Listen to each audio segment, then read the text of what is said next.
அவர்கள் எருசலேமுக்கு போகும் வழியில் சென்று கொண்டிருந்தார்கள். இயேசு அவர்களுக்கு முன் போய்க் கொண்டிருந்தார். சீடர் திகைப்புற்றிருக்க அவரை பின்பற்றிய ஏனையோர் அச்சம் கொண்டிருந்தனர். அவர் மீண்டும் 12 அழைத்து தமக்கு நிகழவிருப்பவற்றை குறித்து பேசத் தொடங்கினார். அவர், இப்பொழுது நாம் எருசலேமுக்கு செல்கிறோம். மானிட மகன் தலைமை குருக்களிடமும் மறைநூல் அறிஞர்களிடமும் ஒப்புவிக்கப்படுவார். அவர்கள் அவருக்கு மரண தண்டனை விதித்து அவரை பிற இனத்தவரிடம் ஒப்புவிப்பார்கள். அவர்கள் ஏளனம் செய்து அவர் மீது துப்பி சாட்டையால் அடித்து அவரை கொலை செய்வார்கள். 3 நாள்களுக்கு பின் அவர் உயிர்த்தெழுவார் என்று அவர்களிடம் கூறினார். செபதேயுவின் மக்கள் யாக்கோபும் யோவானும் அவரை அணுகிச் சென்று அவரிடம், போதகரே, நாங்கள் கேட்பதை நீர் எங்களுக்கு செய்ய வேண்டும் என விரும்புகிறோம் என்றார்கள். அவர் அவர்களிடம், நான் என்ன செய்ய வேண்டும் என்று நீங்கள் விரும்புகிறீர்கள் என்று கேட்டார். அவர்கள் அவரை நோக்கி, நீர் அரியணையில் இருக்கும்போது எங்களுள் ஒருவர் உமது வலப்புறமும் இன்னொருவர் உமது இடப்புறமும் அமர்ந்து கொள்ள எங்களுக்கு அருளும் என்று வேண்டினர்.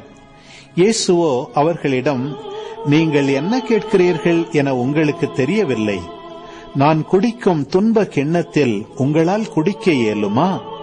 நான் பெறும் திருமுழுக்கை உங்களால் பெற இயலுமா என்று கேட்டார். அவர்கள் அவரிடம், இயலும் என்று சொல்ல, இயேசு அவர்களை நோக்கி, நான் குடிக்கும் கிண்ணத்தில் நீங்கள் குடிப்பீர்கள், நான் பெறும் திருமுழுக்கையும் நீங்கள் பெறுவீர்கள். ஆனால் என் வலப்புறத்திலும் இடப்புறத்திலும் அமரும்படி அருளுவது எனது செயல் அல்ல. மாறாக அவ்விடங்கள் யாருக்கு ஏற்பாடு செய்யப்பட்டுள்ளதோ அவர்களுக்கே அருளப்படும் என்று கூறினார். இதை கேட்டுக்கொண்டிருந்த 10 பேரும் யாக்கோபு மீதும் யோவான் மீதும் கோபம் கொள்ளத் தொடங்கினர். இயேசு அவர்களை வரவழைத்து அவர்களிடம், பிற இனத்தவரிடையே தலைவர்கள் என கருதப்படுகிறவர்கள் மக்களை அடக்கி ஆளுகிறார்கள். அவர்களுள் பெரியவர்கள் அவர்கள் மீது தங்கள் அதிகாரத்தை காட்டுகிறார்கள். ஆனால் உங்களிடையே அப்படி இருக்கக்கூடாது. உங்களுள் பெரியவராக இருக்க விரும்புகிறவர் உங்கள் தொண்டராயிருக்கட்டும்.